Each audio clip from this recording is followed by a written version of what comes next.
গত ২রা ফেব্রুয়ারি ভারত সরকারের তথ্য মন্ত্রণালয়ের তরফে এক বিজ্ঞপ্তি জারি করে বলা হয়েছে ৫ই ফেব্রুয়ারি থেকে রাজ্যের সমস্ত নিউজ চ্যানেলগুলো বন্ধ হয়ে যাচ্ছে। এর জন্য নির্দেশ দেওয়া হয়েছে এমএসও অর্থাৎ মাল্টি সিস্টেম অপারেটরসদের। বিজ্ঞপ্তি অনুযায়ী মাল্টি সিস্টেম অপারেটরস অর্থাৎ এমএসও কেবলমাত্র তথ্য সম্প্রচার করতে পারবে, কোনো নিউজ সম্প্রচার করতে পারবে না। আর তথ্য সম্প্রচার করতে পারবে এই সমস্ত এমএসও যারা রেজিস্ট্রেশনভুক্ত অথবা ৫ ফেব্রুয়ারি পর্যন্ত যারা রেজিস্ট্রেশনের জন্য কাগজপত্র জমা দিয়েছে তারাই। ভারত সরকারের তথ্য মন্ত্রণালয়ের এই বিজ্ঞপ্তি জারি করার পরেই রাজ্যের সংবাদ মাধ্যমগুলোর মধ্যে সৃষ্টি হয়েছে গভীর উদ্বেগের। কারণ এই রাজ্যে বৈদ্যুতিন সংবাদ মাধ্যমের সঙ্গে যুক্ত রয়েছেন কয়েক শতাধিক সাংবাদিক, চিত্র সাংবাদিক এবং সংবাদকর্মী। এই বৈদ্যুতিন সংবাদ মাধ্যমে সংবাদ সম্প্রচার বন্ধ হয়ে গেলে কর্মহীন হয়ে পড়বেন কয়েক শতাধিক যুবক-যুবতী।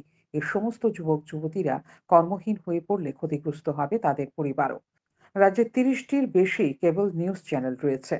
বড় ধরনের আর্থিক ক্ষতির মুখে পড়বেন এই সমস্ত কেবল নিউজ চ্যানেল কর্তৃপক্ষ।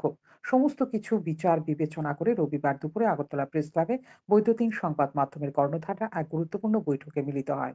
বৈঠকে সান্দন টিভির হয়ে প্রতিনিধিত্ব করেন সান্দন পত্রিকা ও সান্দন টিভি ডিরেক্টর অভিষেক দে, হেডলাইন্স ত্রিপুরার কর্ণধার প্রণব সরকার, নিউজ ভ্যানগার্ডের কর্ণধার সেবক ভট্টাচার্য, নিউজ টুডের কর্ণধার সুরজিৎ পাল প্রমুখ।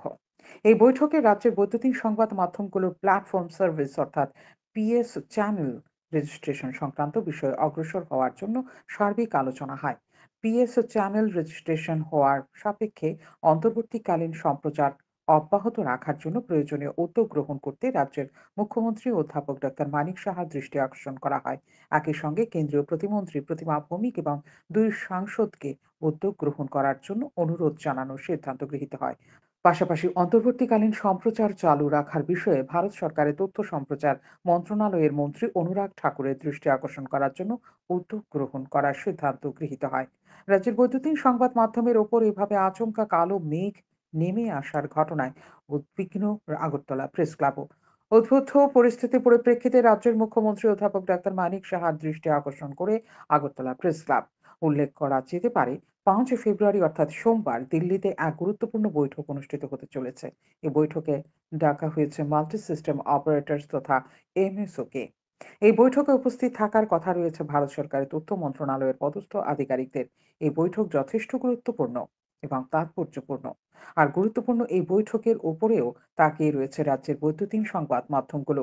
রাজ্যের বৈদ্যুতিন সংবাদ মাধ্যমগুলোর ভবিষ্যতে কি হতে পারে এই দৃষ্টিকোণ থেকেই এই বৈঠক যথেষ্ট তাৎপর্যপূর্ণ। সান্দন টিভি।